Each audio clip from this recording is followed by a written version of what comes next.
Terima kasih Anda masih bersama kami di Kompas Petang, saya Cynthia Rompas. Saudara Sekjen PD Perjuangan Hasto Kristianto memutar rekaman yang diduga suara Jokowi yang ingin pakai penegak hukum untuk intimidasi. Sekjen PD Perjuangan Hasto Kristianto mengklaim mendapat rekaman video yang disebut berisi pernyataan Presiden Jokowi yang ingin menggunakan hukum dan melakukan pembisikan ke sejumlah lembaga hukum. Dalam rekaman yang diputar Hasto kepada awak media, terdengar suara yang diduga Joko Widodo menyampaikan dapat membisikkan penegak hukum ketika ada yang bermain. Menurut Hasto, jika betul suara tersebut disampaikan Presiden, maka sangatlah tidak bijak. Karena dalam kepentingan nasional tidak boleh seseorang melakukan intimidasi. Gambarnya nggak usah ya. Kalau masih ada yang main-main, sekali lagi, yang gigit saya sendiri. Lewat cara saya, bisa lewat KPK, bisa lewat Polri, bisa lewat Kejaksaan, akan saya bisikin aja. Di sana ada yang main-main. Ya masa saya mau gigit sendiri kan enggak mungkin. Nah ini kan sesuatu yang menurut saya kurang bijak. Nah, sehingga saudara-saudara sekalian, mengapa ini saya sampaikan? Karena ini hari kemerdekaan kita. Yang seharusnya dengan kemerdekaan itu setiap orang bebas dan bertanggung jawab di dalam menyampaikan pendapatnya, tetapi harus dalam koridor hukum, koridor kepentingan nasional. Tidak boleh seseorang melakukan intimidasi. Menanggapi pernyataan Sekjen PDIP Hasto Kristianto melalui pernyataan tertulis, Koordinator Staf Khusus Presiden RI Ari Dwi Payana menyatakan tidak benar tuduhan yang disebarkan oleh Bapak Hasto Kristianto yang menyebutkan Presiden menggunakan penegak hukum untuk mengintimidasi pihak-pihak tertentu. Apalagi narasi itu diimbuh drama pemutaran rekaman video yang disebutkan sebagai suara Presiden Joko Widodo. Ari Dwi Payana menyatakan rekaman video tersebut merupakan potongan pidato sambutan Bapak Presiden pada pembukaan Rapat Koordinasi Nasional Indonesia Maju, Pemerintah Pusat dan Forkopimda 2019 di SICC Sentul tanggal 13 November 2019. Sambutan Presiden pada rapat tersebut diakses secara terbuka dan juga diliput oleh media. Namun rekaman video pidato Presiden tersebut dipotong dan ditampilkan tidak utuh sehingga bisa menimbulkan asumsi dan persepsi yang tidak tepat. Ketua Umum PD Perjuangan Megawati Soekarno Putri mengingatkan para penguasa agar tidak memakai hukum sebagai alat kekuasaan. Megawati menyebut hukum digeser maknanya dari keadilan yang hakiki menjadi alat intimidasi. Hal ini disampaikan Megawati saat upacara peringatan HUT ke-79 RI di Sekolah Partai PDIP. Seluruh cita-cita besar kemerdekaan itu kini ada yang mencoba membelokkan sejarah melalui kekuasaannya. Topangan kemerdekaan yang diletakkan pada kedaulatan rakyat mencoba diganti dengan kedaulatan kekuasaan. Hukum digeser maknanya dari keadilan yang hakiki menjadi alat intimidasi. Konstitusi yang harusnya menjadi landasan pokok bagi pemimpin dan seluruh rakyat Indonesia untuk dijalankan dengan seluruhnya ternyata bisa seenaknya dibelokkan arahnya. Dalam pidato kenegaraannya untuk terakhir kalinya sebelum purna tugas, Presiden Joko Widodo menyampaikan permintaan maaf kepada seluruh rakyat Indonesia. Di penghujung pemerintahannya atas nama dirinya dan Wakil Presiden Ma'ruf Amin, Jokowi meminta maaf apabila masih ada harapan dan cita-cita rakyat yang belum terwujud di era kedua pemerintahannya.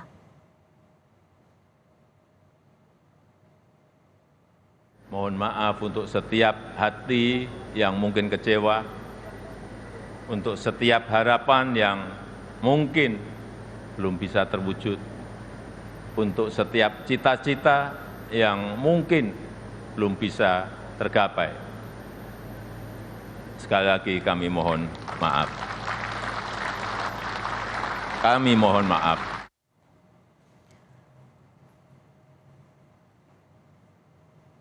Menyingkap makna di balik pidato kenegaraan terakhir Presiden Joko Widodo, kita akan membahas bersama tenaga ahli utama KSP, Bang Ali Mohtar Ngabalin, dan juga analis sosial politik UNJ yang juga aktivis 98 Ubedillah Badrun. Selamat petang Bang Ngabalin dan Pak Ubedillah. Terima kasih sudah bergabung bersama kami di Kompas Petang. Assalamualaikum warahmatullahi Ya, sama-sama. Waalaikumsalam. Saya ke Pak Ubedillah terlebih dahulu. Ini apa yang disampaikan Presiden Jokowi di pidato kenegaraan yang terakhir, menurut Anda sudah mencakup untuk semua hal selama ia menjabat sebagai presiden 10 tahun belakangan tidak? Saya sih cermati ya, pidato Jokowi itu tidak menjawab problem krusial yang justru membahayakan masa depan Republik ini. Misalnya terkait dengan bagaimana kemudian pelanggaran HAM yang tidak diungkap sampai tuntas begitu, yang dengan itu kemudian kasus pelanggaran HAM itu menjadi PR besar dalam sejarah berikutnya. Kemudian misalnya soal pengangguran generasi Z yang angkanya sekarang ada 9,9 juta generasi Z yang menganggur, itu juga tidak dijawab detail, padahal pada tahun 2020 Jokowi berjanji dengan disahkannya Undang-Undang Cipta Kerja akan menciptakan lapangan kerja yang cukup banyak untuk generasi Z. Tapi faktanya tidak. Kemudian soal korupsi sama sekali tidak disinggung. Padahal korupsi kita hari ini, saat ini, pada akhir kekuasaan rezim Jokowi ini, itu merajalela. Itu tidak bisa dibantah. Karena indeks persepsi korupsi kita skornya 34, skor terburuk dan rapotnya merah sekali. Jadi ada hal-hal yang sangat krusial yang sistemik yang membahayakan masa depan Republik itu tidak diungkap, dan itu akhirnya kemudian menimbulkan analisis banyak di kalangan masyarakat. Ya mana mungkin dia menjelaskan sesuatu yang justru menyangkut dirinya, keluarganya, dan seterusnya. Misalnya ketika tahun 98 kita menginginkan merit system terjadi dalam seluruh proses politik, tidak hanya dalam birokrasi, tetapi kan yang kemudian terjadi nepotisme terjadi di dalam rezim ini sebegitu vulgar misalnya. Itu tidak pernah disinggung di dalam pidato terakhir. Minta maaf ya sah-sah saja kalau minta maaf ya, tetapi sangat terlambat sih sebetulnya, karena mestinya minta maaf itu begitu bersalah langsung minta maaf. Dan kepada siapa minta maaf misalnya? Misalnya nih ya, ini Bang Taralim Ngabalin sudah tersenyum. Misalnya kasus pelanggaran HAM di Kanjuruhan, kasus pelanggaran HAM kilometer 50, itu tidak ada narasi sedikit pun minta maaf pada saat itu. Itu kan terekam dengan baik oleh media misalnya. Dan apalagi misalnya tidak pernah, saya lihat tidak minta maaf juga ke partainya yang membesarkannya misalnya. Ke Bu Megawati tidak minta maaf misalnya, karena spesifik kan orang kalau bersalah pasti hukum Bang Ali Mohtar paham itu hukum agamanya. Kalau orang minta maaf itu pada orang yang memang pernah dizalimi atau dia dikhianati. Ini minta maafnya sangat naratif umum begitu, dan menurut saya tidak efektif dan tidak tepat begitu. Saya kira itu. Baik, gimana Bang Ngabalin, tidak menjawab problem sosial, tidak menjawab permasalahan HAM, bahkan disebutkan oleh Pak Ubedillah bahwa permintaan maaf Jokowi ini tidak tepat. Anda menanggapinya seperti apa? Makasih banyak Mbak ya. Ubed, makasih banyak pemirsa yang saya hormati. Memang kalau mencermati pidato Presiden Joko Widodo kemarin, paling tidak ada 3 hal penting yang harus ditelaah dengan baik.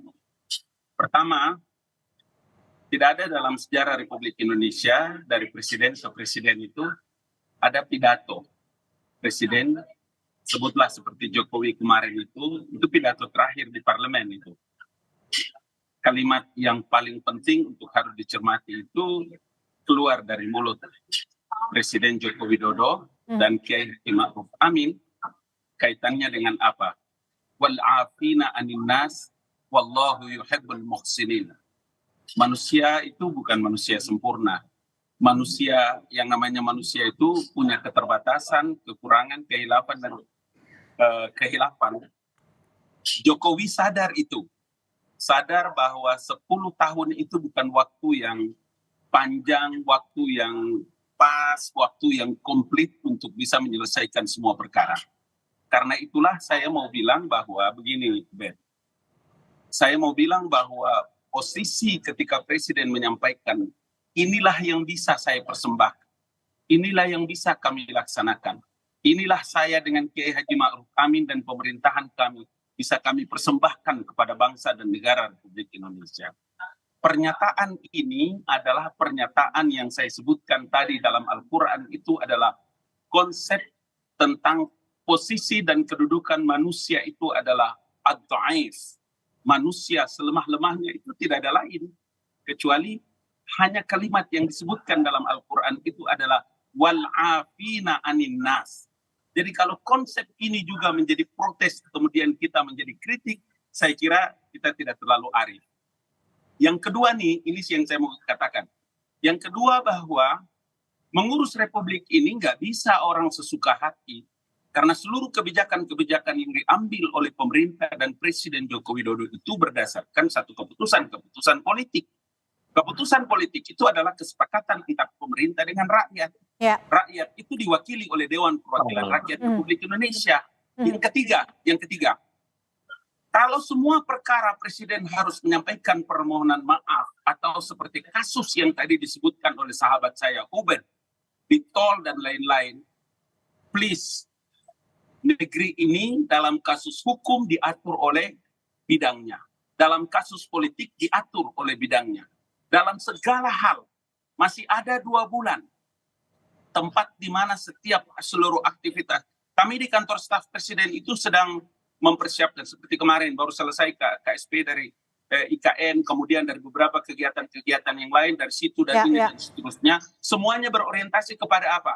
Penyelesaian semua hal-hal yang belum dilakukan. Itu sebabnya kami membuat report dan rekomendasi. Kalau nanti pemerintahan akan datang itu dengan apa yang sudah dilakukan oleh Presiden Joko Widodo bisa dilanjutkan.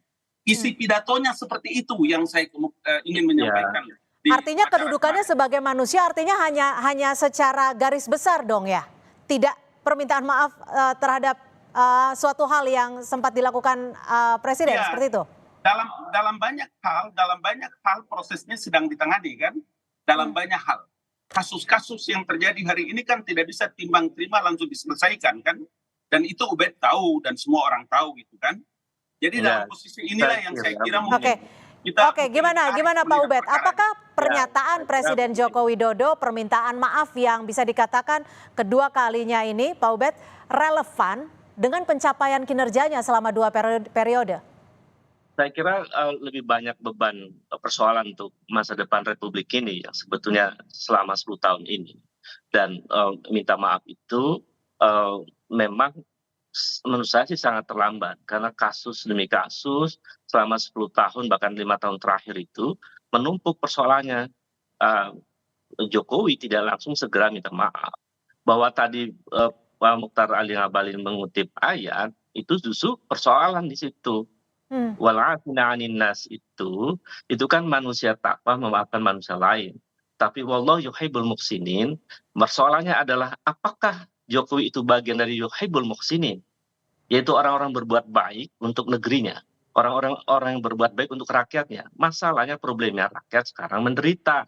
9,9 juta generasi Z menganggur, kemiskinan stagnan, demokrasi stagnan, pelanggaran HAM tidak diusut tuntas, bahkan indeksnya 3,2.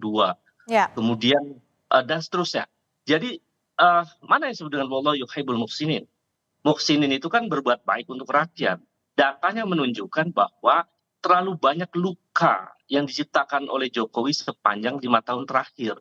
Itu yang menjadi problem. Jadi Anda menyebut bahwa tidak relevan permintaan maaf dengan kenyataan yang terjadi di masyarakat, seperti itu? Jadi kan pemerintahan itu adalah sistem modern. Ada hal-hal rasional yang harus dijelaskan. Dan ada hal yang efektif harus disampaikan. Ketika persoalan itu terjadi, misalnya ada korupsi. Dia langsung dong, apa yang harus dilakukan? Kemudian ada pelanggaran HAM, apa yang dilakukan? Dan seterusnya. Termasuk kerusakan lingkungan, Pak Mukhtar Ali Ngabalin. Kerusakan lingkungan kan luar biasa. Akibat dari proyek strategis nasional, tambang, dan lain-lain. Itu nggak diungkapkan juga. Jadi minta maafnya itu pada persoalan-persoalan apa, itu terlalu umum menurut saya. Sehingga kemudian pemerintahan berikutnya itu tidak mampu membaca persoalan-persoalan apa sih yang sesungguhnya yang Pak Jokowi minta maaf itu apa gitu. Tidak Pak Jokowi spesifik tidak maksud mewakili Anda, tapi tadi Bang Ngabalin menyebutkan bahwa ini permintaan maaf beliau sebagai kedudukannya sebagai manusia. Jadi memang sudah sewajarnya karena permintaan maafnya itu disampaikan secara general. Memang tujuannya seperti itu, betul ya Bang Ngabalin ya? Iya, kearifan manusia itu Mbak Ayu, ini penting ini. Tidak ada manusia yang sempurna. Ingat, sadar atau tidak, Presiden tahu itu. Mungkin ada yang saya keliru, mungkin ada yang tidak utuh, mungkin ada yang tidak bisa saya selesaikan, mungkin ada yang begini, mungkin ada yang begitu. Kedaifannya saya, Bang Ngabalin, maaf saya potong nih. Ada satu yang juga menjadi garis besar. Presiden juga menyampaikan bahwa mohon maaf untuk setiap hati yang kecewa. Apa ini artinya? Siapa yang dikecewakan Presiden? Siapa saja orang yang merasakan tidak sempurna, tidak bisa atau tidak terpenuhi, atau ada hasratnya yang tidak bisa dipenuhi oleh pemerintah atau oleh Presiden sendiri dalam kebijakannya, dalam kedaifannya, langkah-langkah yang dilakukan. Kalimat itu adalah kalimat-kalimat langit, Bapak. Kalimat-kalimat orang yang sadar akan kedaifannya. Orang yang sadar bahwa manusia bukan sempurna dengan segala keterbatasan dan kehilafannya. Adakah yang salah dari isi pidato itu? Adakah salah dengan sikap yang dilakukan oleh Presiden Jokowi? Please, ini dalam tata kelola pemerintahan undang-undang, kita mengerti. Tidak gampang mengurus Merauke dari Sabang sampai Merauke Republik ini. Gimana Pak Ubed? Ini menurut Anda sendiri, apakah ini bentuk seseorang yang dikecewakan Presiden Jokowi atau memang masyarakat secara luas? Seperti yang disampaikan Bang Ngabalin. Singkat saja Pak Ubed. Itu minta maaf itu normatif ya. Tapi kan menjadi presiden itu dalam organisasi yang modern. Ada pertanggungjawaban yang harus beliau pertunjukkan. Jadi hal-hal yang sifatnya modern tidak bisa dijawab dengan hal sifatnya normatif. Pemerintah itu ada anggaran, ada kebijakan, ada evaluasi yang semuanya terlibat di situ prosesnya. Itu kan proses rasional. Hal-hal yang rasional, yang melanggar hukum, yang melanggar HAM dan seterusnya itu harus diselesaikan secara rasional. Jadi minta maaf ya itu normatif, umum. Semua orang harus memaafkan. Kan? Tetapi persoalannya adalah jejak kebijakan politik pemerintahan rezim Jokowi ini banyak persoalan. Nah, ini yang sangat serius saya kira itu. Oleh hukum tata negara dan Undang-Undang Dasar 1945. Singkat saja Bang Ngabalin, waktu kita sudah habis. Masyarakat itu telah mewakilkan seluruh harapan dan pikirannya kepada DPR. Karena itu Presiden sampaikan kepada DPR, bagian daripada representasi seluruh rakyat Indonesia. Begitu kan hukum tata kelola negara. Baik, terima kasih atas perspektif sore hari ini analis sosial politik UNJ yang juga aktivis 98 dan Bang Ali Mokhtar Ngabalin, tenaga ahli utama KSP untuk bergabung di Kompas Petang sore hari ini. Terima kasih, selamat sore.